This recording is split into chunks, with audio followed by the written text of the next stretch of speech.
اس وقت پاکستان میں ہے جس طرح سے اس وقت ایک بحران جاری ہیں، چاہے گندم کا بحران ہو، چاہے سیاست کا بحران ہو، چاہے معیشت کا بحران ہو، اور اب ایک عدالتی بحران بھی جو ہے وہ ہمارے سامنے سر اٹھا چکا ہے۔ تو اتنی زیادہ بحرانوں میں اس وقت پاکستان جس طرح سے گھرا ہوا ہے، اس میں سیٹل ڈاؤن ہونے کی ضرورت ہے، اس میں چیزوں کو بہتر کرنے کی ضرورت ہے۔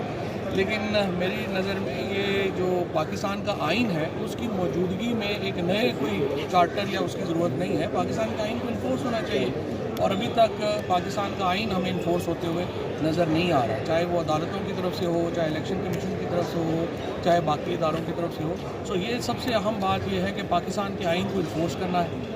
سپریم کورٹ کی جو ججز ہیں، جو 5 ججز اس وقت سپریم کورٹ میں بیٹھے ہیں، ان کی جو اس وقت جو کوئی تاریخ رقم کر رہے ہیں، جو اس وقت جو ہمارے سامنے جو جمہوریت ہے، یہ ساری ججوں نے ایکچولی اگر آپ اس کی پیچھے آپ اس کے جدوجہد دیکھیں گے تو جب 1536 میں لارڈ ایڈورڈ کاک کھڑے ہوئے اور اس نے بادشاہ کو کہا کہ آپ کا اختیار لامحدود نہیں ہے، اس کے بعد بل آف رائٹس آیا اور دنیا میں جمہوریت اور ایک اکاؤنٹیبل گورنمنٹ کی بنیاد جو ہے وہ ہمارے سامنے آئی۔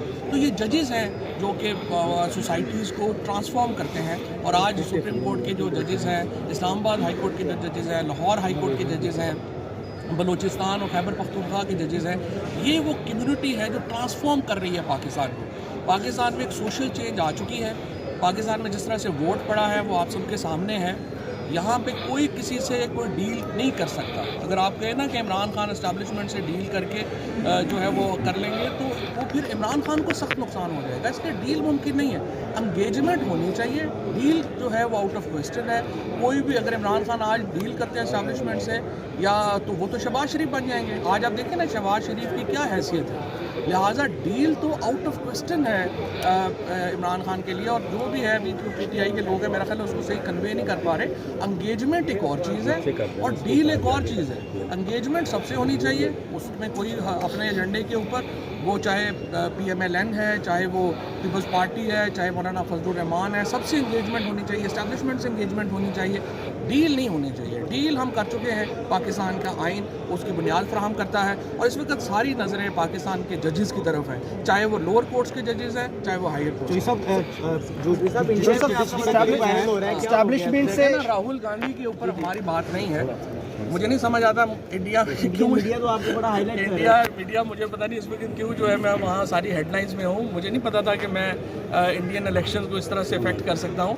لیکن fact of the matter is, دیکھیں ہندوستان کے اندر اس وقت جو نریندر مودی اور بی جے پی ہیں وہ ہندو مہا سبھا کو ریپرزینٹ کر رہے ہیں، اور وہ نفرت کی سیاست کر رہے ہیں۔ سو چاہے وہ راہل گاندھی ہوں، چاہے وہ کوئی بھی اور سیاستدان ہو جو نریندر مودی کو روک سکتا ہے، ہندوستان کے تمام جو لبرلز، ہندوستان کے تمام وہ لوگ جو کہ ایک ایکسٹریمزم کے خلاف ہیں، اس ریجن کے تمام لوگ جو ایکسٹریمزم کے خلاف ہیں، ظاہر ہے کہ وہ ہر اس شخص کو سپورٹ کریں گے جو نریندر مودی کا راستہ روک سکتا ہے۔ یہ بتا دیں اسٹیبلشمنٹ تعیناتی میں کس کا اختیار ہونا چاہیے؟ دیکھیں یہ تو اب بڑی اہم بات ہے، اور یہ اسپیشل کورٹ کے ججز کے اوپر لاہور ہائی کورٹ نے، میرا یہ خیال ہے کہ سب سے جو سبسٹینٹیو تجاویز ہیں وہ لاہور ہائی کورٹ کی طرف سے گئی ہیں، اور لاہور ہائی کورٹ نے یہ کہا ہے کہ دیکھیے یہ اسپیشل ججز جو ہیں ان کی تعیناتی حکومت نہیں کر سکتی۔ آپ کو معلوم ہے شرف فریدی کیس ہے جس میں سپریشن کی گئی تھی جوڈیشری کی ایگزیکٹو سے۔ اب جب ایگزیکٹو، اور یہ دیکھیے سب سے زیادہ ججز کون سے مس یوز ہو رہے ہیں، نیب کا جج مس یوز ہو رہا ہے، اینٹی ٹیررزم کا جج جو ہے مس یوز ہو رہا ہے، اینٹی کرپشن کا جج مس یوز ہو رہا ہے۔ یہ تمام ججز حکومتیں لگاتی ہیں۔